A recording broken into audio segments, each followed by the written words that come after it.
Ошо үлүш жерлер, ошо документи бүтпөй баягы эмне номер берет, анан бай элдики ушул жерлер баардыгыбызды тегиз бүтөт деп атышат. Анан ошентип эле отурабыз, бирок баары документ керек экен да.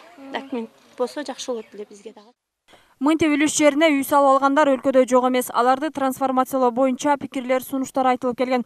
Буга байланыштуу өкмөт тармактык мамлекеттик органдардын өкүлдөрүнөн турган жумушчу топ түзгөн. Алар кайсыл жерди мыйзамдаштырып берсе болот деген маселени дыккатталдап, айыл чарба жерине салынып калган ар бир үйдү карап чыгышкан. Ошонун негизинде 1711 гектар жер, бул суга тайдоо жерлери.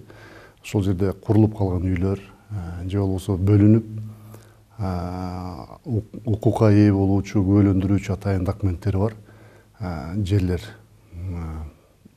аныкталган. Негизинен 97 контур республика боюнча ошо жумуш топ аркылуу иштелип чыккан.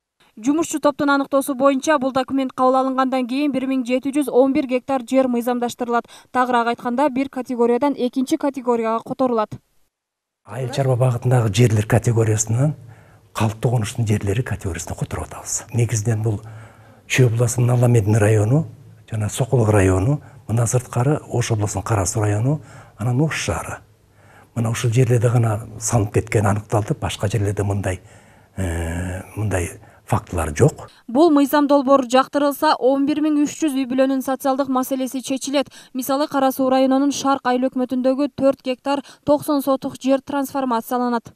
Кабыл алынып калса жакшы болот болчу, элдин көп проблемасы чечилип кетет болчу.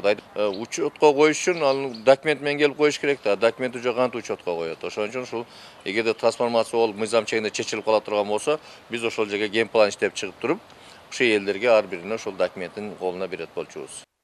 Бирок мындан ары айыл чарба багытындагы жерге үй салып алгандардын жазасы күчөтүлөт. Бул норма парламентке жиберилген мыйзам долбоорунда да камтылган.